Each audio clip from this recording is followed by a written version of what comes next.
Hello friends, motivational and psychology education में आप सभी को स्वागत है।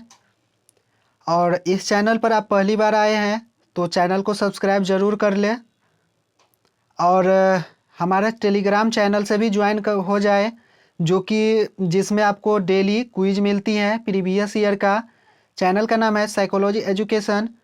और इस वीडियो का पीडीएफ अगर आप डाउनलोड करना चाहते हैं तो इस वीडियो के डिस्क्रिप्शन में जा कर के वहाँ से डाउनलोड कर सकते हैं।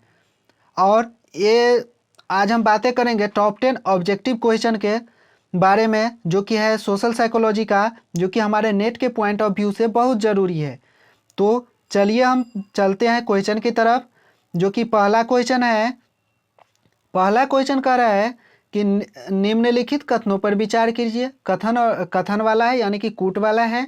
कह रहा है कि छवि निर्माण इंप्रेशन फॉर्मेशन का प्रक्रम किसके द्वारा सुगम बनाता है। पहला है बौद्धिक योग्यता द्वारा, दूसरा है स्कीमा द्वारा, तीसरा है केंद्रीय शीलगुण द्वारा, चौथा है सदस्यों के अनेक गुणों के गणितीय औसत द्वारा।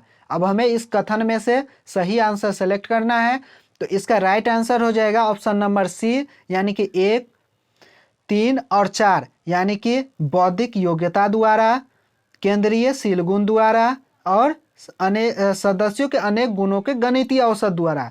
तो अब चलिए हम चलते हैं दूसरा क्वेश्चन की तरफ। दूसरा क्वेश्चन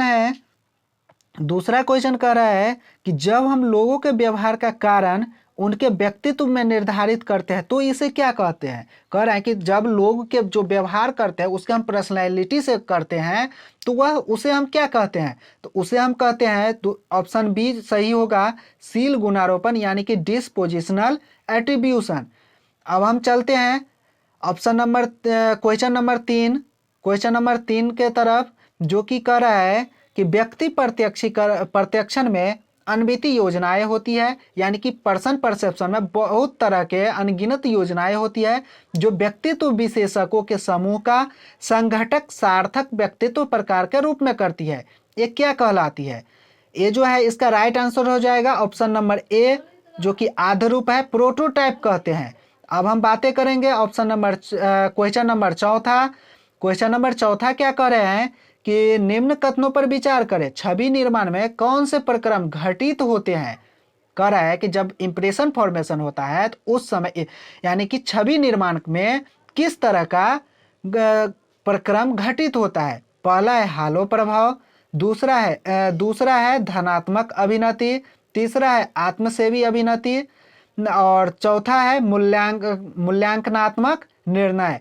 तो हमें कूट में से सही आंसर का सिलेक्ट करना है, तो इसका राइट आंसर हो जाएगा ऑप्शन नंबर बी, यानी कि 2, 3 और 4, यानी कि धनात्मक अभिनति, आत्मसेवी अभिनति और मूल्यांकनात्मक निर्णय। इसका राइट आंसर हो जाएगा।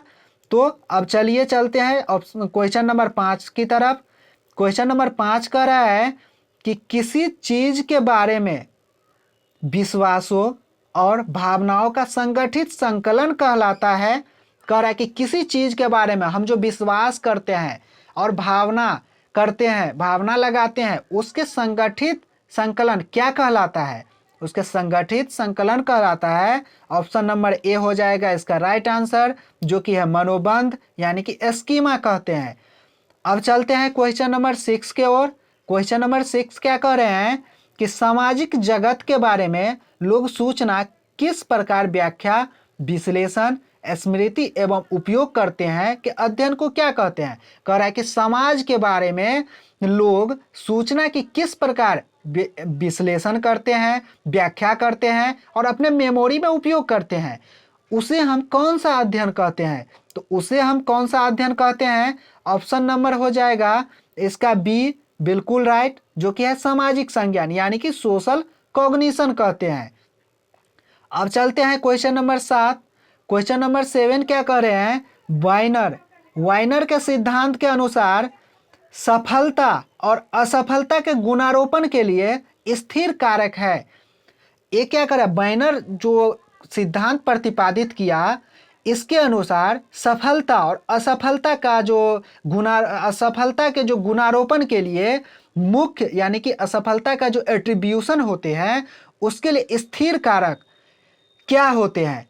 तो स्थिर कारक क्या होते हैं, तो इसका राइट आंसर हो जाएगा ऑप्शन नंबर सी, जो कि है योग्यता एवं संकीर्ण कठिनाई। योग्यता और संकीर्ण कठिनाई जो है बाइनर के सिद्धांत के अनुसार सफलता और असफलता के गुणारोपण के लिए स्थिर कारक होते हैं, फैक्टर होते हैं।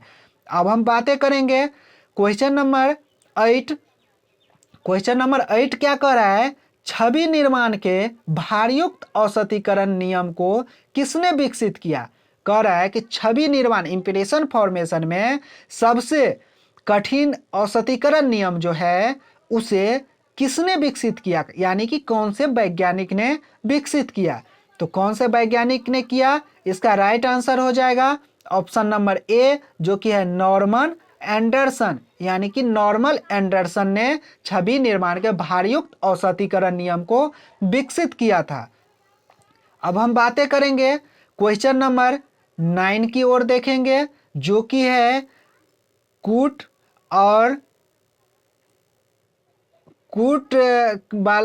वाला क्वेश्चन है, जो कि नेट के एग्जाम में बहुत पूछा जाता है। कथन और निष्कर्ष, जो कि कह रहा है नीचे दिए गए दो वक्तव्य हैं, जिनमें पहले को कथन ए कहा जाता है और दूसरे को कारण आर। अब हमें कथन ए और कारण आर के माध्यम से, कूट के माध्यम से आंसर देना है। तो कथन ए क्या कह रहा है, हमारे सामाजिक व्यवहार का अधिकांश दूसरों के प्रति हमारी प्रत्याशा से प्रभावित होता है। कह रहा है कि हमारा जो सामाजिक व्यवहार होता है उसका अधिकांश अंश दूसरों के प्रति हमारी प्रत्याशा से प्रभावित होता है।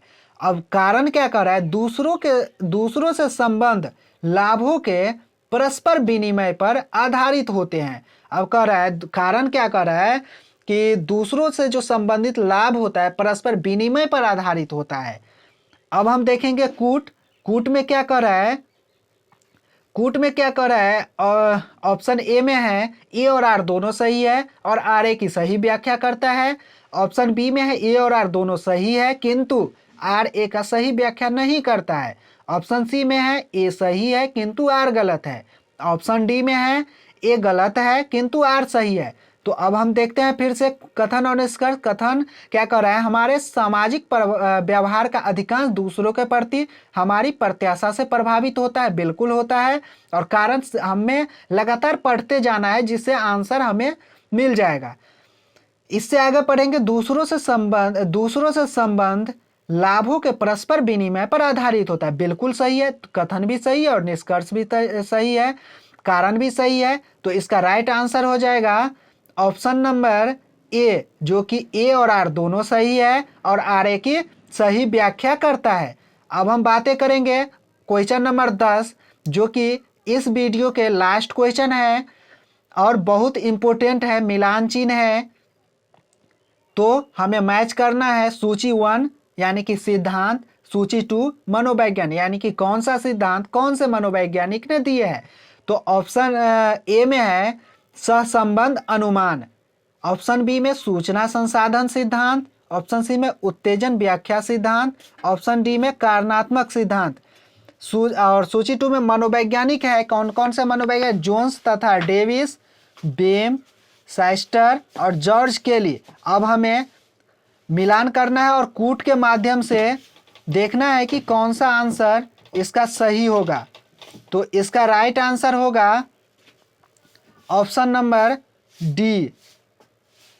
ऑप्शन नंबर डी इसका राइट आंसर हो जाएगा, जो कि है सिंपल सीधा सा है। और सहसंबंध अनुमान जोन्स तथा डेविस ने दिए थे, सूचना संसाधन सिद्धांत बेम ने दिए थे, उत्तेजन व्याख्या सिद्धांत साइस्टर ने दिए थे, कारणात्मक सिद्धांत जॉर्ज केली ने दिए थे। तो इसलिए इसका राइट आंसर हो जाएगा ऑप्शन नंबर डी, जो कि बिल्कुल सही है। और इस वीडियो के लास्ट तक देखने के लिए आप सभी को बहुत बहुत धन्यवाद। और डेली क्विज के लिए, प्रीवियस ईयर क्विज के लिए आप हमारे टेलीग्राम चैनल साइकोलॉजी एजुकेशन से ज्वाइन हो जाइए, जहां पर आपको हर रोज़ डेली बेसिस पर क्विज मिलती है। और ये वीडियो को ज़्यादा से ज़्यादा शेयर करें और अच्छा लगे तो सब्सक्राइब ज़रूर कर ले। धन्यवाद।